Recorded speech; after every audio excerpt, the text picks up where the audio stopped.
Fala, meus amigos, bem-vindos a mais um vídeo aqui no canal da Sport Science, tá? Onde aqui eu trago muito assunto sobre o joelho e hoje nós vamos analisar um pouco como é que foi a reabilitação de Neymar, tá? Então, ele sempre posta no canal dele um pouco dos vídeos da reabilitação dele e hoje a gente vai ver um pouquinho como é que foi essa reabilitação. Vou analisar ali vídeo por vídeo e vocês vão ver quais são os meus pontos e só para deixar claro, isso aqui não é um vídeo para criticar a reabilitação ou apontar os erros da reabilitação do Neymar.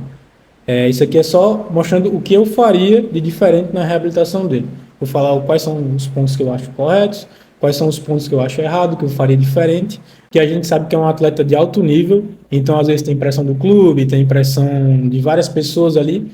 Então, novamente, é só para mostrar o meu ponto de vista com relação à reabilitação dele. Não estou criticando o profissional que está acompanhando ele, os profissionais que estão acompanhando ele, nada disso. É só para a gente ver como é que está indo a reabilitação dele e falar quais são os pontos interessantes sobre esse processo, beleza? Então, sem mais enrolação, vamos para o vídeo. Então, aqui eu deixei mais fácil para vocês ficarem vendo, que eu botei aqui mais ou menos o dia que ele estava, né? Porque, assim, esse vídeo no canal do YouTube dele foi publicado no dia 24 de novembro, então ele foi gravado antes, tá? Então, aqui é só para botar uma média de quanto ele está de dias pós-operatório. Então, aqui é uma média de 22 dias. A gente sabe que é um pouco menos, porque o vídeo foi gravado antes e só foi publicado no dia 24 de novembro. Então, só para a gente ver um pouquinho, para a gente ter uma noção ali do tempo da reabilitação que ele está, beleza? Então, vamos lá. Primeiro, a gente vê aqui que ele está fazendo um tratamento com eletroestimulação, né? Então, é bem importante no início você fazer um tratamento com eletro, porque vai ativar o quadríceps. Tanto depois da lesão, como a cirurgia em si, esses dois procedimentos eles acabam desligando o quadríceps, aquela musculatura ela desliga. Quem passou pela cirurgia sabe muito bem como é isso. Então, aqui a musculatura dele está desligada, vamos dizer assim, e para religar, entre aspas, a gente tem que usar uma eletroestimulação. Claro que tem outras estratégias também, não necessariamente só a eletroestimulação, e a eletroestimulação sozinha também não resolve, ela vem só para potencializar esse processo. Então, ajuda muito na contração do quadríceps, o paciente conseguir contrair, voltar a contrair a coxa, tá? Porque muitas pessoas fazem o tratamento com eletro no início e alguns fisioterapeutas colocam aqui no joelho, bem aqui no joelho. Não é errado colocar no joelho, tá? Não tem nada de errado. Isso aí vai aliviar a dor que o paciente sente no joelho, só que não vai ativar a musculatura, que é o ponto principal, um dos pontos principais da reabilitação. Então, sempre que possível, colocar o eletro aqui na musculatura mesmo, que é onde ele tá fazendo aqui, beleza? Ele está fazendo junto com a contração da coxa, que é justamente isso que a gente quer, não é só o eletro sozinho. O choque sozinho, ele vai ajudar, só que ele não vai, a gente não consegue atingir o máximo potencial dele se ele ficar sozinho. Então, é o choque mais uma contração do próprio paciente. O que vocês veem que ele está fazendo aqui, e dói um pouquinho, é um pouquinho chato, então dói um pouquinho. Você vê pela cara dele aqui que dói. Só que é assim mesmo, todo mundo tem que passar por isso. Pô, aqui um ponto muito polêmico, né, que é o uso do CPM, que é o Continuous Passive Motion, que é esse equipamento aqui. Então, eu não gosto muito do paciente utilizar o CPM, porque as evidências mostram que não tem benefícios, e é um equipamento muito caro, então não tem necessidade do paciente usar. Eu não vou lembrar aqui o artigo de cabeça, mas eu posso botar aqui depois o print do artigo, mostrando que pegaram dois grupos, um que usava CPM e outro que não usava CPM, e viram que no final do estudo, com relação à flexão e extensão, o grupo que usou CPM não teve diferença do grupo que não usou. Então, eu não utilizaria por ser um equipamento muito caro e ser desnecessário. Eu prefiro muito mais o paciente fazer sozinho ali, tanto a flexão como a extensão, que é muito melhor. Não é errado, tá? Usar isso aqui, eu não usaria, tá? Aqui eu tenho quase certeza que ele programou o CPM para aumentar o nível de flexão. Você vê que o Neymar está sentindo um pouquinho de dor aqui, então ele estava com uma flexão bem abaixo do normal. Você vê que ele respira fundo quando o equipamento ele vem para trás, o equipamento está se movimentando, e ele está sentindo um pouquinho de dor aqui, então provavelmente é por causa disso. Então vamos botar aqui, ó. Aqui tem um quadro que eu peguei para a gente colocar algumas informações, tá? Eu vou colocar aqui, eu não usaria o CPM. Então, não usaria. Eu preferiria que o paciente utilizasse a própria mão mesmo para fazer a flexão e um outro exercício para fazer extensão, tá? Se eu conseguir, eu vou colocar os exercícios aqui do lado para que vocês vejam como é a alternativa do CPM. Porque para vocês entenderem, o CPM ele é o equipamento que ele vai dobrar e esticar o seu joelho, vai ficar fazendo isso de forma automática, tá? E uma alternativa para isso é o paciente mesmo fazer ali, dobrar e esticar o joelho. Então, não teria tanta diferença assim. Como eu falei do estudo, o estudo mostrou não ter tanta diferença assim.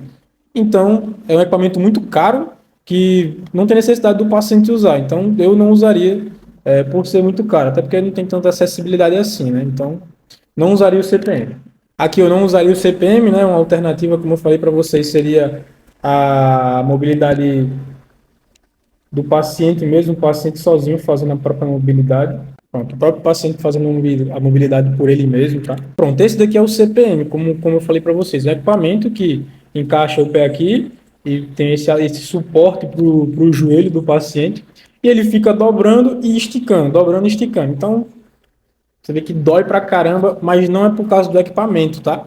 Porque no caso de Neymar, também não são todos os pacientes que sentem isso, tá? Mas no caso dele, ele estava com uma dificuldade muito grande para ganhar flexão. Vocês vão ver mais na frente essa dificuldade que ele estava tendo. E um ponto importante do CPM é que, ao meu ver, não tem como o paciente forçar ali, porque você programa uma angulação para ir e ele vai ficar fazendo naquela angulação. Então não tem como o paciente sentir que consegue forçar mais, entendeu?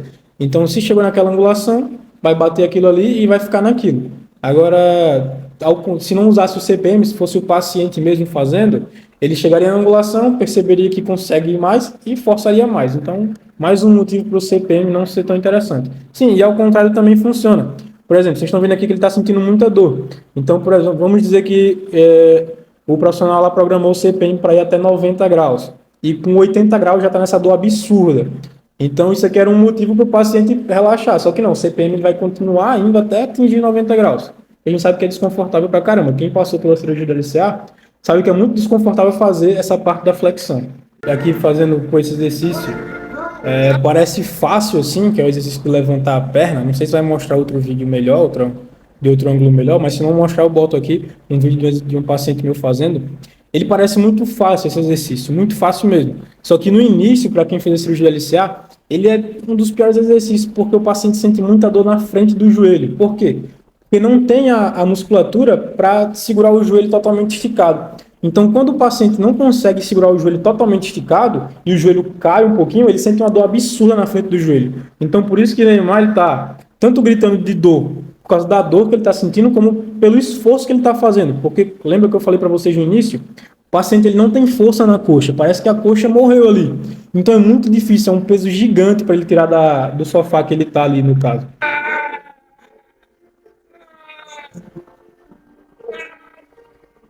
Então, tipo, ó, para vocês verem, esse aqui eu acho que é o Dr. Rodrigo Lasmar, ainda é o médico.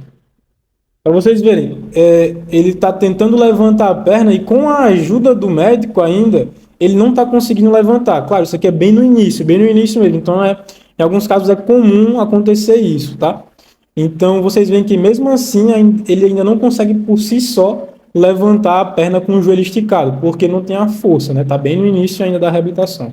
Aqui já o outro vídeo, foi publicado no dia 5 de janeiro, então eu fiz as contas ali, ele está com 63 dias, só que novamente, ele está um pouco antes disso, né, porque o vídeo foi publicado dia 5 de janeiro, não necessariamente ele fez esse vídeo no mesmo dia, né, então, só para vocês terem uma noção de quanto ele está mais ou menos de tempo. Já fazendo uma bike ali, então, aqui, Neymar ele fez a cirurgia de LCA, que é o ligamento, mais a sutura do menisco, né? E os cuidados iniciais são basicamente para o menisco ali, que geralmente o médico ele pede para o paciente não pisar completamente com o peso completo no chão e nem dobrar o joelho mais de 90 graus nos primeiros 30 dias ali. E essa restrição ela fica até mais ou menos 45 dias, 50 dias, tá? Tanto de dobrar como de pisar no chão. Com 45, 50 dias a gente dobra mais ou menos até 120 graus e depois está liberado, é o quanto o paciente conseguir. E pisar no chão é a mesma coisa, 30 dias iniciais ali com as duas muletas e até os 45 dias com uma muleta. Tem alguns casos que o médico ele restringe por mais tempo, quando a sutura ela é um pouco difícil ou o menisco está mais desgastado, Então, para evitar que a sutura desfaça, ele restringe até os 60 dias, mais ou menos, mas em alguns casos só. Como vocês veem aqui, ele já está dobrando o joelho mais de 90 graus, né? Para fazer uma bicicleta desse jeito. Geralmente precisa de uns 120 graus para conseguir dobrar assim sem dor. E você vê que ele está sem dor mesmo, ó. Aqui ele deve estar dobrando mais ou menos uns 120 graus. Somente nessa parte de baixo aqui. Então aqui, no caso, já acabaram as restrições dele, né? Já acabaram as restrições ali para dobrar o joelho mais de 90 graus, ou então mais de 120 graus. Aí tem que ver também se essa bicicleta está com carga, provavelmente deve estar com carga, porque também já acabou a restrição de descarga de peso, que a gente chama, que é pisar no chão, tá? Então ele está fazendo um pouco de bicicleta, é legal, é bom, o paciente deve fazer bicicleta. Pronto, aqui ele está fazendo um movimento de, vamos dizer assim, subir um degrau, subir e descer um degrau. Ele trabalha a força, tanto a força concêntrica, que é a de subida, como a excêntrica, que é a de descida, né? Então, tem mais ou menos 63 dias, um pouco menos, né? O movimento de subida, você vê que ele ainda sofre um pouquinho com o movimento de subida com a perna cirurgiada, e você vê que ele não dobra tanto assim a perna cirurgiada, porque ele não tem aquela força na perna. Então, até para voltar o movimento é difícil no início, porque o paciente ele não tem aquela força na perna, tá? Aqui, no caso, eu não faria esse exercício logo de cara, porque claramente ele não está conseguindo performar da melhor forma ali, mas eu entendo que o fisioterapeuta quer fazer para que ele tenha funcionalidade, né? Só que eu ganharia a força de outras formas, né? Então vamos voltar para o nosso quadro ali. A gente falou da mobilidade no mês 1, vou botar aqui o mês 2. Ele já está com... A gente supõe, né, que ele esteja com mais de 60 dias, por causa do dia que foi publicado o vídeo, tá? Então, só recapitulando aqui, do mês 1, tem alguns pontos importantes, né, além desses daqui. Eu sei que eu estou analisando o vídeo ali em si, mas tem alguns pontos importantes que são interessantes do paciente saber. Então, mobilidade, flexão e extensão. Extensão é um ponto bem importante na reabilitação. Extensão, que é esticar o joelho assim, é um ponto bem importante. Para mim, é um dos pontos mais importantes nesse primeiro mês, que é a extensão, e depois é a flexão. No caso dele, ele teve que restringir até 90 graus por 30 dias. Estou supondo aqui, né, que é o que geralmente acontece. Também teve que restringir a descarga de peso. Também teve que restringir a descarga de peso e pisar no chão. A gente coloca aqui, eu estou supondo aqui, tá, pessoal? Não sei se foi isso que aconteceu mesmo, estou falando que geralmente acontece. 30 dias com as duas muletas e mais 15 dias com uma muleta. Tá? Para poder ali proteger o menisco, não é para proteger o ligamento, para proteger o menisco, tá? Aqui no mês 1, só voltando aqui, ele ainda fez também a questão da eletroestimulação, né, da ativação. Eletroestimulação, que é o famoso choquinho. Ativação do quadríceps. Ativação do quadríceps, que é um dos pontos importantes também do primeiro mês, para o paciente conseguir ter força na coxa, conseguir esticar o joelho, naquele exercício de levantar a perna, tá? Então vamos embora para o mês 2. Vamos lá. Sim, aqui como eu disse, eu não faria esse exercício não é que eu não faria da subida do degrau, não é que não seja importante, é que, como eu falei, dá para trabalhar de outra forma, né? Dá para ganhar uma força de outra forma. Como eu faria? Faria o fortalecimento, como ele já passou dos 30 dias ali, no mês 2, faria o fortalecimento do quadríceps, que é a parte da frente da coxa, em uma angulação de proteção, que é o que a gente faz. Que a angulação de proteção, eu vou botar o artigo aqui, tá? A angulação de proteção ela vai de 90 a 45 graus, que é uma angulação que ela é segura para o ligamento. Proteção que vai de 90 a 45 graus. A gente começaria em isometria a 90, que é como eu faço, tá? Depois faria isometria até 45 graus, mas eu nunca gosto de chegar nos 45 graus, porque é no limite ali, então eu deixo até os 50 graus, mais ou menos. Então, isometria até 50 graus. Aí o paciente consegue desenvolver bem até os 3 meses, que é quando libera, até os 90 dias, que é quando libera a angulação completa. Então, ele fazendo isso aqui, eu preferia do que fazer esse exercício de subir degrau, que eu não acho muito interessante não, porque o paciente ele quase não consegue dobrar o joelho. Ó. Você vê que para descer, ele está descendo, esse movimento desse ele não vai dobrar o joelho, ele vai simplesmente despencar. Claro que não pegou aqui no vídeo, né, para não ficar feio no vídeo, mas ele não tem força, então não adianta fazer esse exercício porque ele não vai conseguir fazer, ele vai despencar. Para subir é mais fácil do que para descer, tá? Aqui. E para subir você usa o impulso, então consegue subir legal. Agachamento aqui, dá para fazer agachamento, só que numa angulação de proteção, tá? Então a gente bota o agachamento aqui, só que a gente bota numa angulação de proteção também. E não passar de 90 graus, até 90 graus do agachamento, para justamente proteger o enxerto. Tá? E com, também interessante, com a estratégia do quadril. A estratégia do quadril é basicamente você jogar o quadril para trás. Você jogando o quadril para trás, você gera menos tensão no enxerto ali. Tem aquela questão de passar o joelho da ponta do pé ou não. Aqui, nessa parte da reabilitação, nesse início, não é interessante o seu joelho passar da ponta do pé, porque você está gerando uma tensão, você está anteriorizando muito a sua tíbia, isso gera tensão no enxerto. Então, é sempre bom fazer com essa estratégia do quadril, porque aí o seu joelho ele não passa da ponta do pé, tá?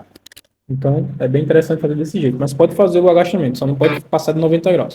Aqui, vocês estão vendo que ele está fazendo basicamente isso com a estratégia do quadril. Eu não gosto de usar essa bola aqui atrás, lá ele, mas eu não gosto de usar essa bola aqui atrás por motivos de preferência mesmo. Eu gosto que o paciente faça sem essa bola de pilates aqui. Mas você vê que ele não está passando o joelho da ponta do pé. Então isso aqui é bom, é interessante.